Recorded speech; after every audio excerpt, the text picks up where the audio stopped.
Estamos começando mais um Pod Contas, o podcast da EPCP.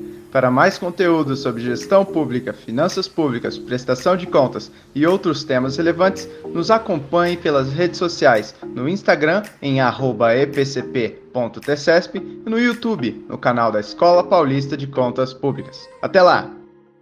Olá, sejam bem-vindos ao Pod Contas, o podcast da Escola Paulista de Contas Públicas, a EPCP, vinculada ao Tribunal de Contas do Estado de São Paulo. Hoje nós recebemos Rafael Ramsey Issa. Ele é doutor e mestre em Direito Administrativo pela USP e assessor técnico do Tribunal de Contas do Estado de São Paulo, e também é professor convidado da Uninove. E também recebemos Cassiano Mazon.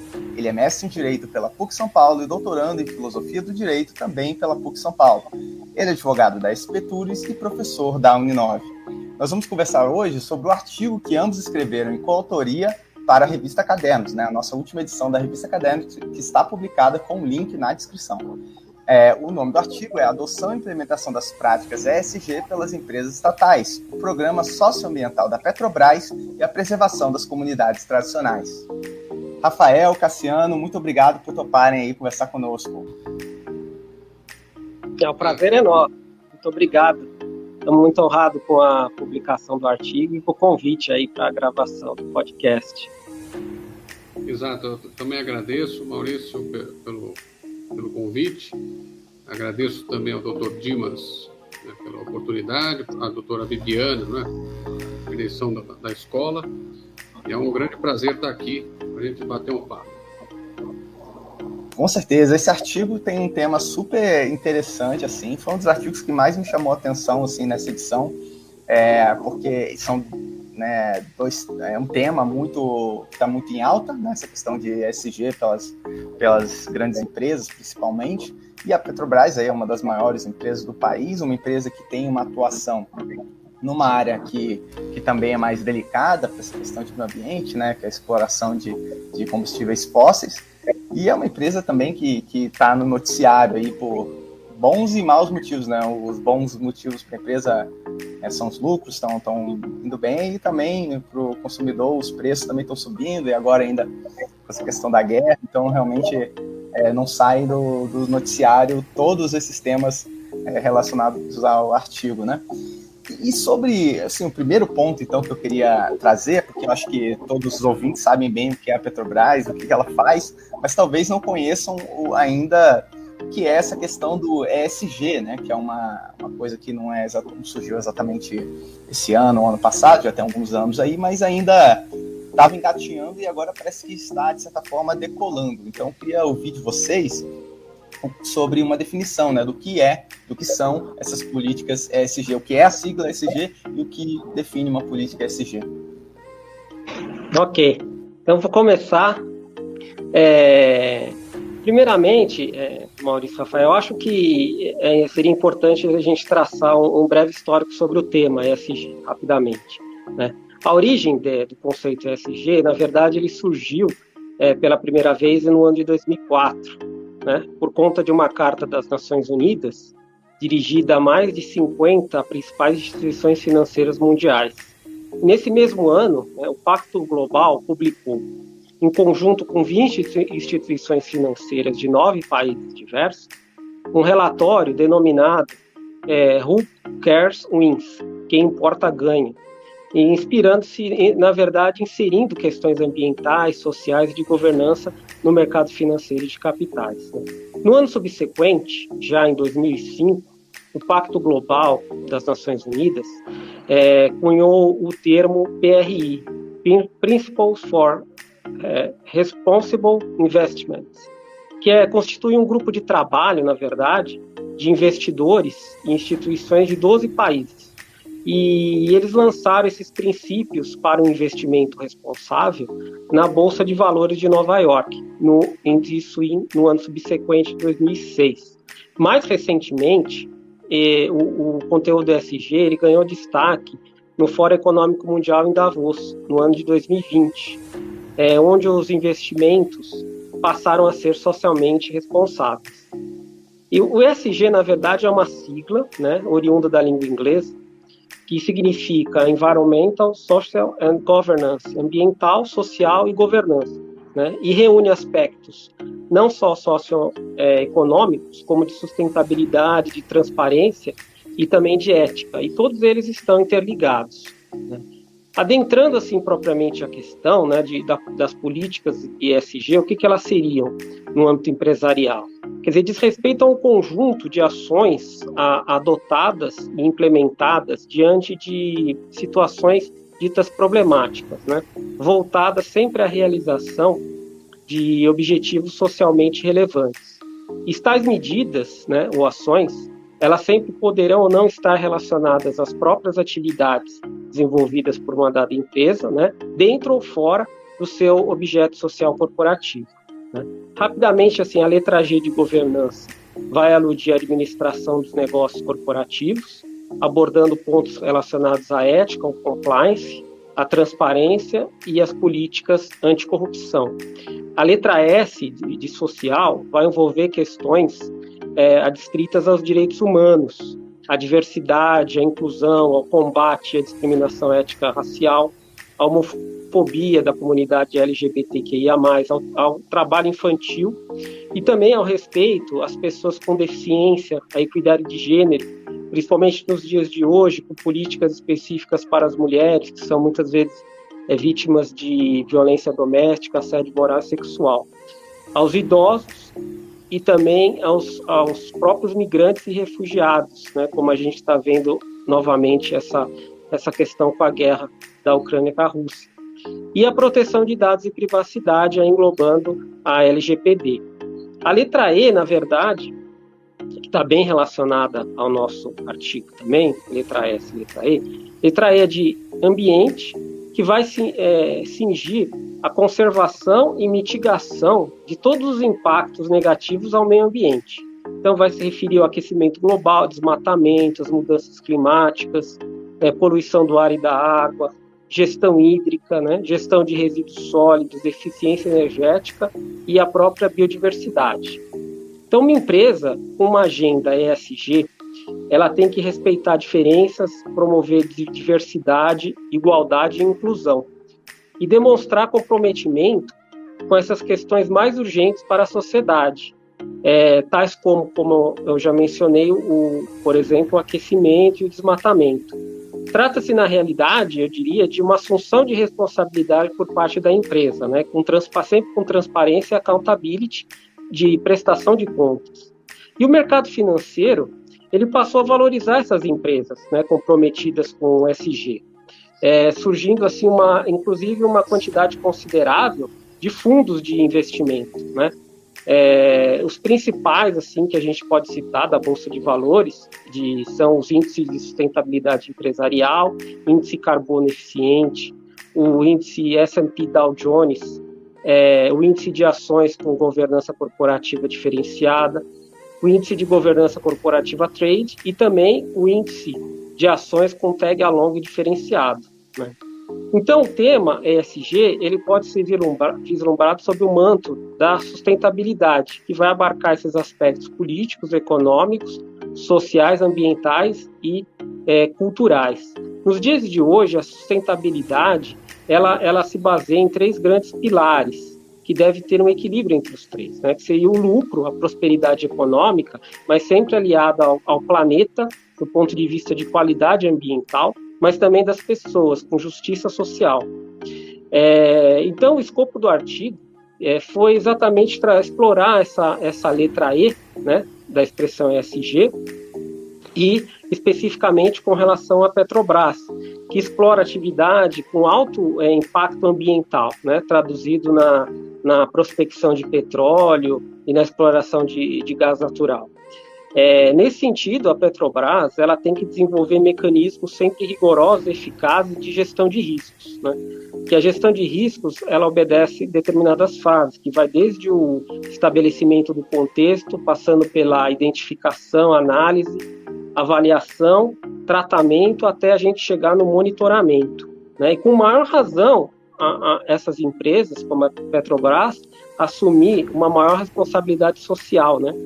Principalmente quando comparadas a empresas privadas. As atividades humanas, o uso de combustíveis fósseis, o desmatamento aumentaram de forma exponencial a quantidade de gases de efeito estufa na nossa atmosfera. Então eu fui atrás de uns dados interessantes. Em 2050, por exemplo, segundo estimativas do painel intergovernamental de mudanças climáticas, a temperatura da Terra pode oscilar de 1 a 6 graus de elevação de temperatura. Tudo isso vai depender da conduta humana. A indústria que mais polui o meio ambiente, no caso, é a indústria do petróleo, seguida da indústria do vestuário, né? Somente para a gente ter uma ideia, por exemplo, a produção de um poliéster, ele consome cerca de 70 milhões de barris de petróleo por ano. O cultivo do algodão, também, por exemplo, é o que mais consome tóxicos, 24% de inseticidas e 11% de pesticidas. Né? China e Estados Unidos, eles lideram a lista dos países responsáveis por essa geração de gases de efeito estufa. Né? E no Brasil, o desmatamento e o agronegócio são os maiores geradores de gases de efeito estufa. Durante a pandemia da Covid-19, já para trazer um momento bem recente, contemporâneo, em seu momento assim, mais crítico, com as regras de isolamento, distanciamento social, a gente, na verdade, percebeu uma significativa melhora uma significativa redução desses gases de efeito estufa, cerca de 7%. Porém, ainda assim, mesmo assim, com essa redução, que atualmente já voltou a aumentar, mas mesmo com essa redução, é insuficiente para diminuir a temperatura do planeta em 2 graus Celsius até 2050. Né? Então, o que eu vejo assim, é uma necessidade assim, premente de a gente também, a sociedade, mudar os padrões de consumo, né? Por exemplo, descartar as embalagens de plástico de forma adequada, substituir paulatinamente, de forma gradativa, os veículos por outras fontes de energia, como a eletricidade, de modo que essas práticas do ESG não se tornem uma mera sigla, né? Sem qualquer conteúdo, né? E como se fosse uma mera estratégia de marketing, com finalidade vazia, né, de anunciar e vender uma imagem ESG, né, a partir de propaganda enganosa, voltada somente à recuperação da imagem e da reputação empresarial, e que muitas vezes essa reputação empresarial já está abalada por diversas irregularidades e infrações, né, por parte das empresas. Então, a gente até chegou a mencionar no artigo, em uma passagem, da coibição do ESG washing, né, que é uma referência à expressão greenwashing, que é lavagem verde ou branqueamento verde, que é na verdade, em linhas gerais, o que seria isso? É uma conduta praticada por parte de algumas organizações empresariais, através de utilização de técnicas de marketing, e elas têm a finalidade exclusiva de criar uma imagem positiva perante a opinião pública, né, em matéria de responsabilidade ambiental. E ela vai ocultar todos os impactos negativos gerados por essa atividade. Na verdade, é um instrumento, né? É um instrumento que vai só maquiar os produtos e a prestação de serviços. Elas vão passar uma imagem falsa, uma ideia falsa de que esses produtos seriam ambientalmente corretos, ecoeficientes, né? Que eles utilizariam processos sustentáveis, induzindo inclusive o consumidor a erro. É uma fraude. E todo comportamento oportunista, contraditório, deve ser coibido, né? Então, o que a gente, para concluir, o que se requer a aplicação horizontal dos direitos fundamentais, com efetivação dos deveres de informação, transparência, boa-fé e lealdade. Antes de ser uma obrigação legal, né, o ESG consubstancia-se um dever moral e ético. Na verdade, a gente pode se falar em valor, né, um valor ESG, que ele vai se operacionalizar e consolidar gradativamente, de uma forma perene e intergeracional, e com justiça social para as presentes e futuras gerações.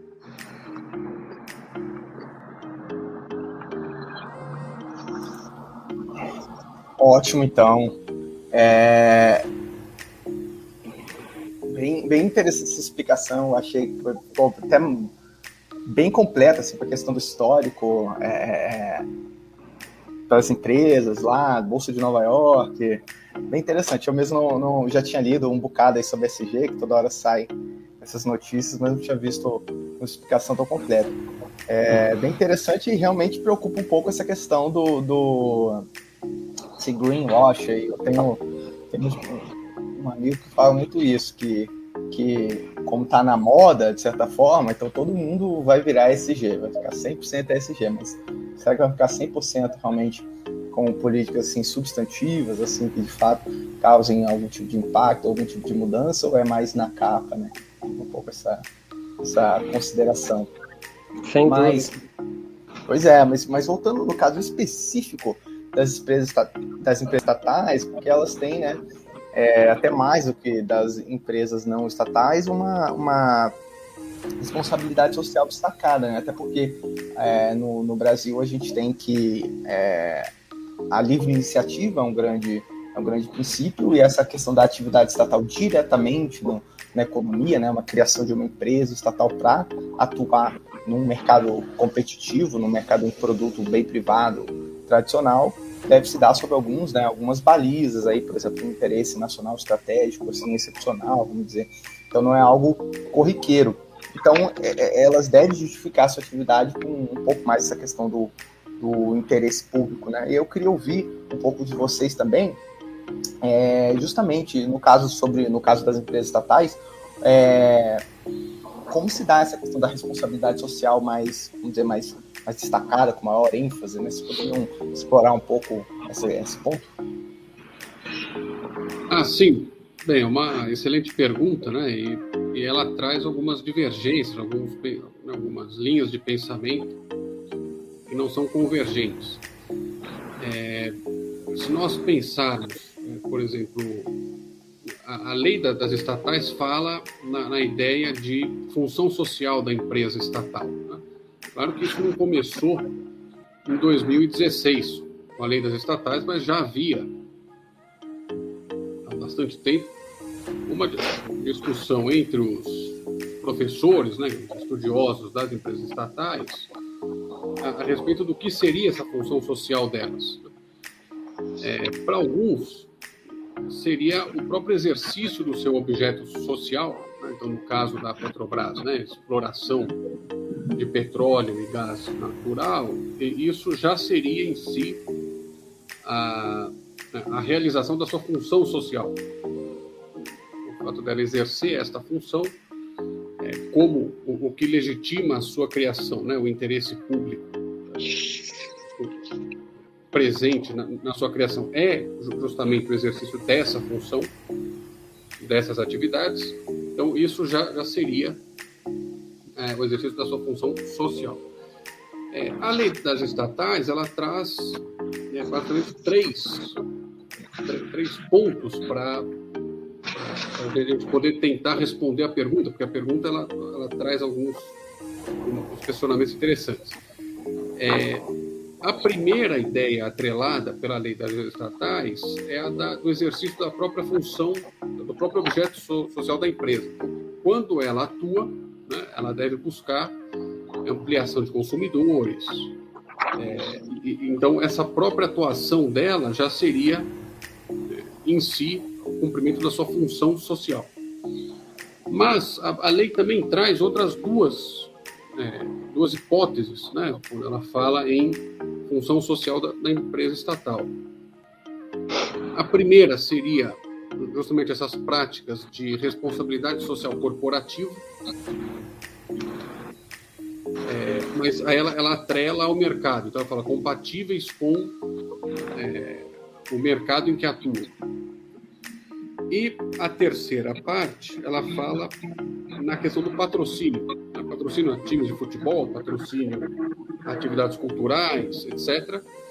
Mas desde que esse patrocínio esteja ligado ao fortalecimento da marca da empresa estatal. Então, o que a gente percebe pela leitura da lei é que ela tentou trazer alguns limites para essa atuação da função social.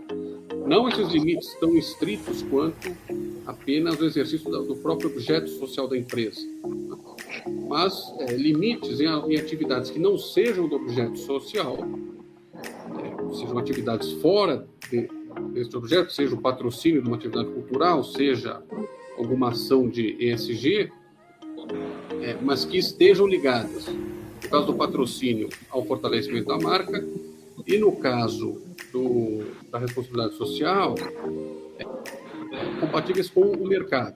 Né? O texto da lei não resolve todos os problemas, porque a gente pode questionar, né? mas o que seria, né, estar de acordo, ou estar compatível com o mercado?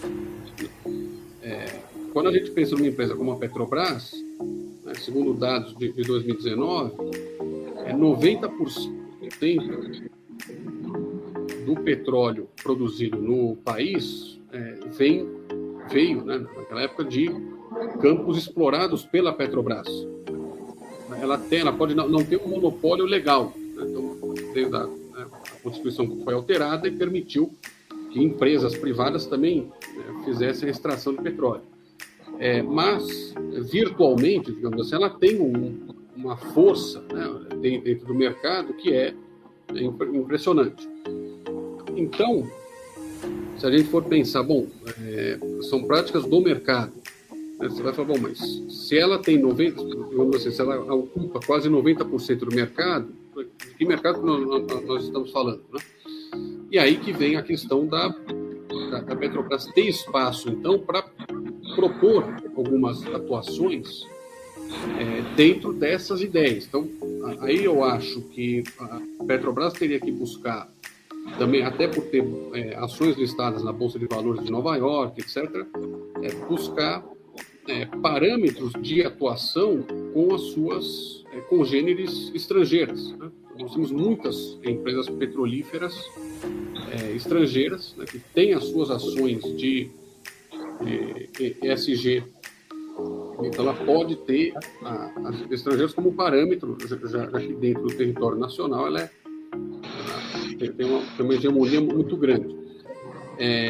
O que eu acho neste ponto, para responder de forma mais objetiva, é que eu, particularmente, essa é minha opinião pessoal, eu não vejo as estatais como necessariamente tenham que ter mais políticas de ESG do que as empresas privadas. Né? Eu acho que o Estado, quando cria uma estatal, ele quer atuar por meio de uma empresa, né, por meio de uma entidade estatal mais privada, dentro do mercado. Né? Por mais que a gente pegar uma visão institucionalista do mercado, né, o Estado também constitui o mercado. Então, não há oposição entre Estado e mercado, mas uma relação de complementariedade.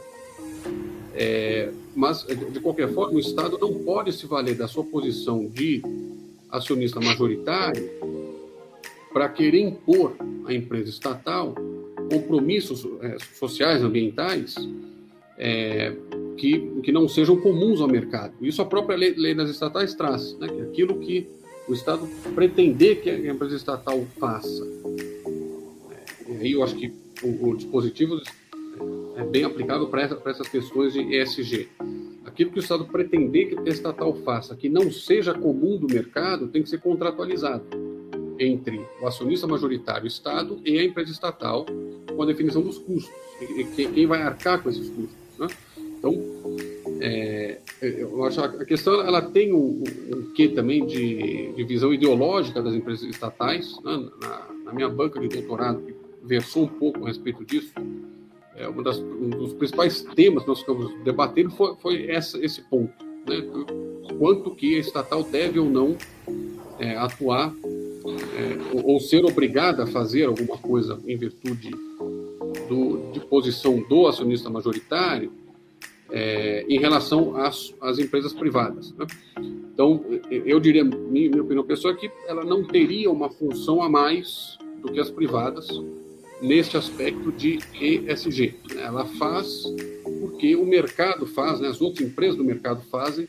Hoje em dia, né, como o Cassiano bem colocou, o próprio sistema capitalista hoje, ele demanda isso das empresas, né, sejam elas públicas ou privadas, mas você tem essa questão do impacto social e ambiental das atividades, né? Então, eu acho que essas ações da Petrobras estão mais ligadas dentro dessa lógica mais ampla, né, de todo o sistema econômico, do que efetivamente por ser uma empresa estatal, né? Mas essa é minha opinião, que eu sei que não é pacífica, né? Há correntes divergentes aí.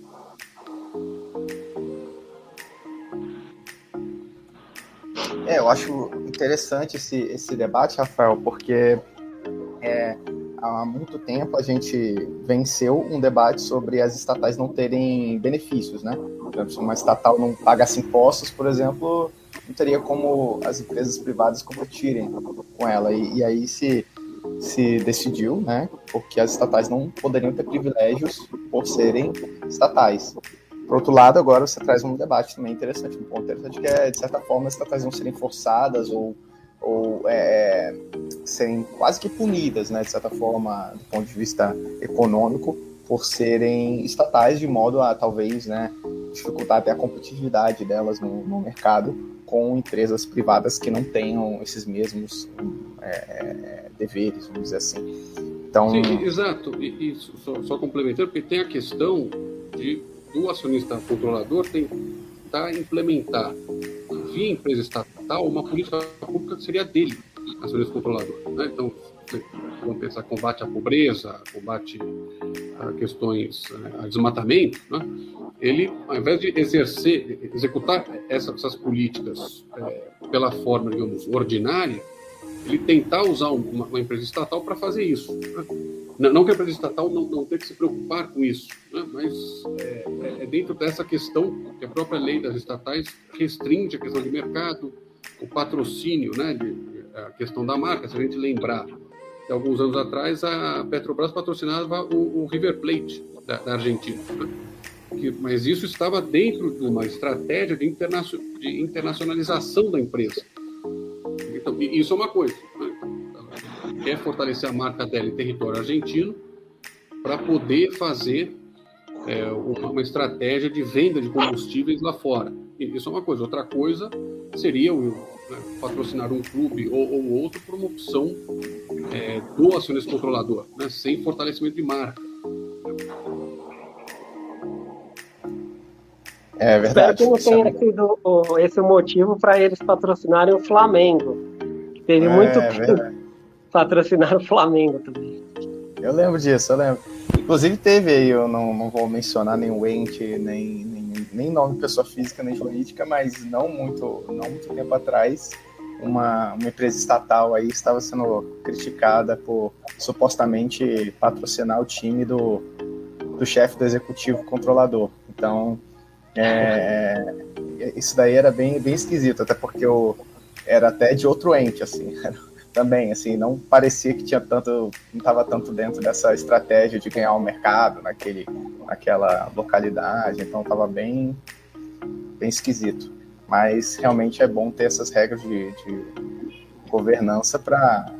A lógica tem que ser uma lógica de eficiência econômica também com responsabilidade social, mas tem que ter um equilíbrio, né, tudo sempre bem pensado. Mas aí aprofundando um pouco no artigo, já assim, no ponto mais central do artigo, que é a questão do programa socioambiental da Petrobras, né, que aí é um núcleo do artigo.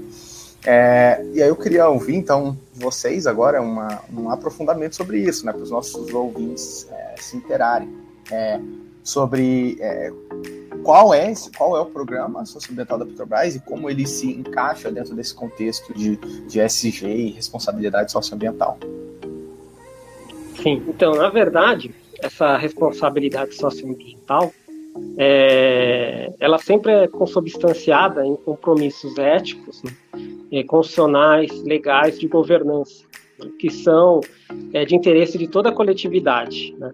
E dizendo sempre respeito aos direitos humanos, ao meio ambiente, saúde pública, e bem como a outros interesses também específicos.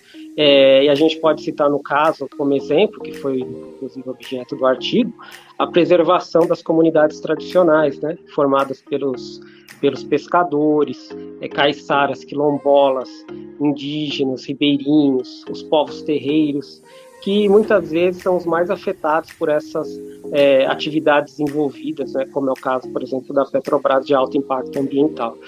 E essa responsabilidade que é assumida pelas estatais, ela, perante toda essa sociedade, ela sempre deve ser efetivada através da elaboração de políticas de relacionamento, né, aprovadas sempre por um conselho de administração, com partes interessadas, e contemplando a publicação de um relatório de sustentabilidade, que inclusive esse relatório de sustentabilidade se tornou obrigatório a partir do advento da nova lei das estatais.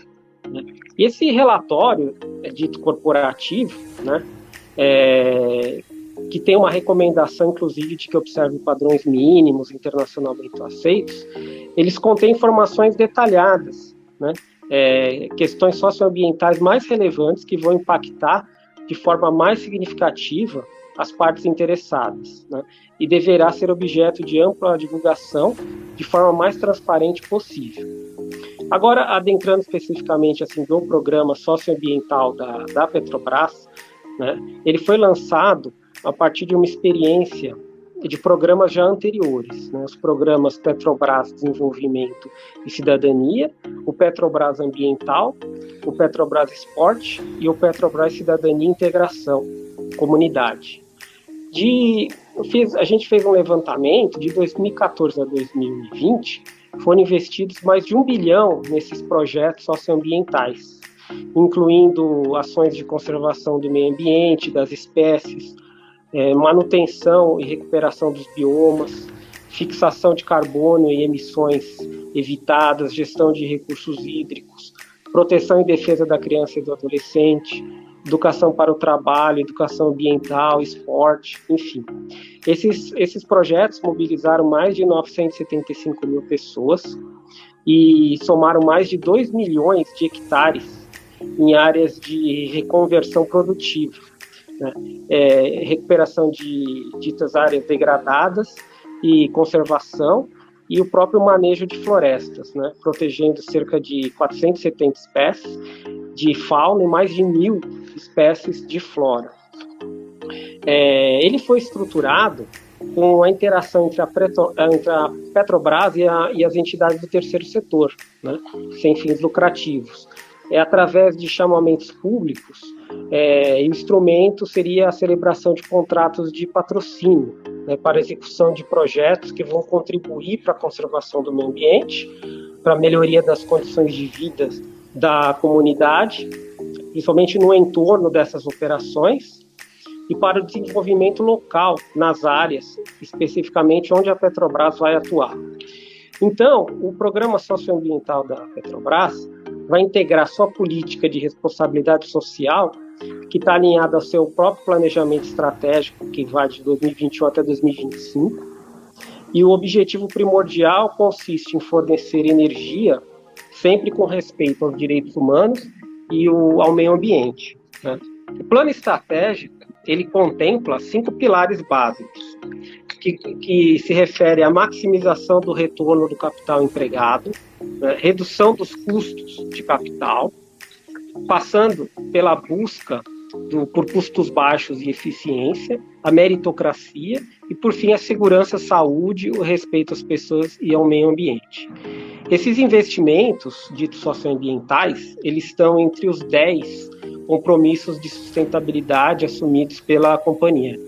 Tanto o processo de seleção quanto de gestão dessa carteira, eles seguem medidas de compliance, né, baseadas no programa de prevenção e corrupção da Petrobras, que está, inclusive, bem desenvolvido, até pelas contingências aí de tudo que aconteceu com a Operação Lava Jato, enfim. E também está compromissada com o Pacto Global. Então, todas as iniciativas da Petrobras, nos seus programas socioambientais, eles estão relacionados aos 17 Objetivos do Desenvolvimento Sustentável, né? Sempre com vista ao combate à pobreza, desigualdade e assegurando os direitos humanos, a preservação ambiental e assegurando a integridade do sistema climático. Ela se desenvolve, esse programa socioambiental, e aí eu vou trazer alguns exemplos, assim, até para tornar mais claro, em 4 linhas de atuação básicas, né? A educação, o desenvolvimento econômico sustentável, oceano e clima, né? E as iniciativas, essas iniciativas, inclusive, elas voltam-se assim mais especificamente a 4 objetivos do desenvolvimento sustentável, que são o objetivo 4, né, educação e qualidade, o objetivo 8, que é o desenvolvimento econômico sustentável, o objetivo 14, vida na água, e o 15, que é vida terrestre. Então, esses compromissos assumidos pela companhia, eles estão alinhados também aos 7 princípios de empoderamento da ONU, das mulheres, ao Pacto Nacional de Erradicação do Trabalho Escravo, a Carta Aberta às Empresas pelos Direitos Humanos, à igualdade racial e ao Pacto Nacional de Primeira Infância.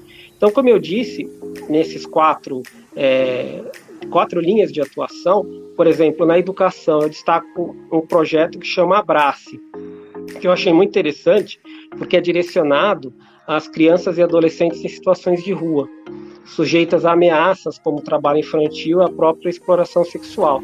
Esse projeto específico, ele procura transformar esta realidade, né, por meio de atendimento psicossocial às crianças e às suas famílias, junto com educação e inserção profissional, e que vai de crianças de 0 a 11 anos, né? E especificamente nas comunidades, esse projeto Abrace se desenvolve nas comunidades de Mucuripe, Vicente Pinzon, a Praia do Futuro e o Cais do Porto, no município de Fortaleza, no Ceará. Com relação à linha do desenvolvimento sustentável, eu achei interessante um projeto que chama Gerando Futuro Três Lagoas. Por quê? Porque ele se procura também a transformar vidas por meio da educação e qualificação profissional, através do atendimento a crianças, adolescentes, jovens e adultos no município de Três Lagoas, que é localizado no estado do Mato Grosso do Sul. E as atividades são realmente de iniciação profissional, como a informática, a solda, mecânica de automóveis, corte e costura industrial. Com relação à linha Oceano, eu destaco os mamíferos aquáticos da região da Amazônia, que vai contribuir exatamente com as espécies, preservação das espécies ameaçadas, né, na região amazônica, desenvolvendo estudos de ecologia e história natural, comportamento dos mamíferos, sempre com vista a aprimorar esse conhecimento científico das espécies e destacando a importância ecológica desses animais junto às comunidades ribeirinhas, né, e o uso sustentável dos recursos naturais, diminuindo inclusive ameaças como a caça ilegal. E por fim, no que concerne ao clima, de destaque um projeto que chama Florestas de Valor. Por quê? Porque o foco vai se dar na implementação de sistemas produtivos sustentáveis, reconversão de áreas degradadas, fortalecimento de cadeias de produtos florestais não madeireiros, e eles vão disseminar a agroecologia, né, conservando a floresta em diversas regiões do estado de Pará. No caso, além da conservação que eu disse dos recursos naturais, vai ter também uma valorização das comunidades tradicionais, né, e esse projeto ele vai além, ainda promovendo a fixação de carbono e redução das emissões dos gases de efeito estufa.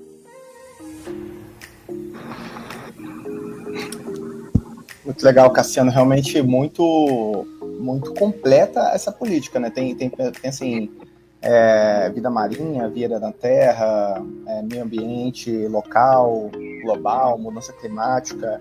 Então, realmente, de certa forma, as iniciativas vão para todo lado, né? Eu acho que faz sentido, até pela Petrobras, tem muitas atividades aí no oceano, ali, não? Acho que os 2 estados que ela deve ter mais investimentos deve ser o Rio e depois talvez o Espírito Santo. Ou até aqui em São Paulo já teve que a produção de petróleo em São Paulo tem aumentado, né? Então, outra... Então, assim, aqui no Sudeste, principalmente, muita atividade no mar, né? Pois eu mesmo achei bem interessante essa completude das iniciativas. Eu sabia que a Petrobras é uma empresa grande, mas é interessante também a ousadia no projeto, né? É bom que se tenha essa ousadia, né? Justamente para se fazer algo realmente com impacto duradouro e até de longo prazo, né? E, inclusive, um último ponto que eu queria trazer era justamente nesse pensamento de longo prazo. É uma pergunta talvez um pouco tanto quanto ousada, né? Assim, que ela extrapola até um pouco o que vocês pesquisaram para falar no artigo, mas eu não queria perder essa oportunidade, porque De fato, assim, a gente já comentou sobre isso, que a Petrobras é uma empresa bem grande, todo mundo conhece, e explora combustíveis fósseis, né? Isso aí todo mundo sabe. Agora, como seria, então, talvez, para além desses programas socioambientais, um outro caminho para a Petrobras? Teve uma fala bem polêmica de uma figura de relevância nacional recentemente, que comentou que daqui a 30 anos a Petrobras não iria valer nada. É claro que foi uma fala um tanto quanto talvez exagerada, mas assim, a gente sabe qual é o espírito. De onde vem isso daí? Vem desse fato de que o combustível fóssil, de certa forma, ele está, pelo menos culturalmente, ele está em declínio. O preço não está, né? O preço está em ascensão, mas culturalmente, assim, visualmente está em declínio, assim, as pessoas têm essa percepção de que o futuro é energia renovável, o futuro é solar ou eólico, ou talvez no Brasil hidroelétrico também, já que a gente tem tanta água, e talvez nuclear também, que é um debate que o pessoal tem falado bastante, inclusive agora na Europa, devido à dependência da energia russa, né? Então, assim, a gente tem todas essas questões, mas, assim, a percepção é que o futuro é mover do combustível fóssil para um combustível, para uma energia mais renovável. Então, aí, como eu disse, eu acho que extrapola um pouco o artigo, mas eu queria ouvir a opinião de vocês, né? Pela reflexão que vocês fizeram por esse estudo mais aprofundado, tanto da questão da SG quanto da Petrobras, quais seriam, talvez, os caminhos ou essas discussões em relação ao papel da Petrobras no futuro? Seria talvez diversificar também a produção de energia, talvez investir em alguma dessas áreas? Quais seriam as considerações que vocês teriam a fazer? A pergunta realmente é ousada, né?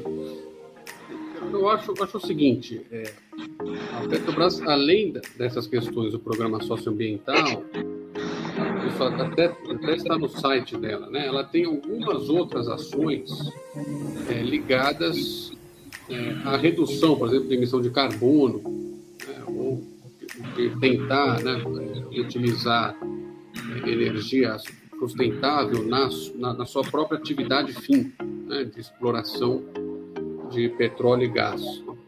Mas o primeiro movimento, que também aí segue padrões do mercado, né, que de manter aquela atividade, mas acrescentar àquela atividade ações que mitiguem impactos ambientais e sociais, né? Então, seria além, ao lado do programa socioambiental, outras ações que viessem a contribuir com isso. Então, acho que esse é um primeiro movimento.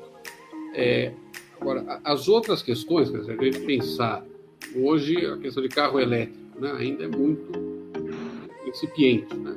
Começando algumas questões aqui no Brasil, talvez a tentar popularizar o carro elétrico e tal. Isso, então, ao longo de 30 anos, talvez ela precise, e aí eu não sei nem se é uma questão de ESG ou se é necessidade de manutenção no mercado, né? Talvez ela tente, né, passar para outros tipos de energia no sentido de atender também algumas novas demandas, né? Mas eu acho que, falando aqui não como especialista, né, nem em administração de empresa, nem no setor de energia, mas acho que ela assim, tem tomado essas medidas para acompanhar o mercado, mantendo o seu próprio objeto social, né? E pode ser, a depender da evolução do mercado, com outros tipos de carros e veículos, pode ser que ela parta para essas energias que não sejam de combustíveis fósseis, né? Que sejam geradas a partir de outras fontes, para atender um novo público consumidor ou alguma coisa desse gênero. Mas, enfim, aí essa segunda parte é mais um chute, né, do que pode acontecer. Mas isso, gostei muito do papo, do debate, esses eram os pontos que eu queria trazer. Achei muito bem explicado, bem detalhado e agradeço mais a presença de vocês, assim como o artigo publicado na revista Cadê. A gente que agradece, Maurício, você primeiramente aí pelo convite, como a gente disse, ficamos muito honrados.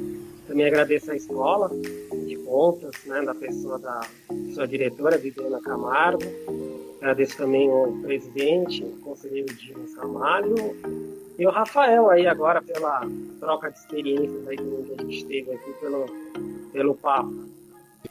Sim, não, eu também agradeço ao Maurício e parabenizo, né, pela condução do Pode Contas, né, que já se estende aí há mais de 2 anos, né, não estou enganado, um grande sucesso. Agradeço pelo convite, pela oportunidade, também a doutora Bibiana da Escola de Contas e a doutora Dimas Ramalho, presidente do tribunal, né, e espero que a gente possa manter aqui bons diálogos. Agradecendo também ao Cassiano, tanto, né, que aprendi com ele, tanto escrevendo o texto, quanto nessa tarde aqui, muito agradável. Muito obrigado. Perfeito, pessoal. Ficamos por aqui. E lembrando que o link para o artigo completo do Rafael e do Cassiano está na descrição. Um abraço e voltamos no próximo episódio.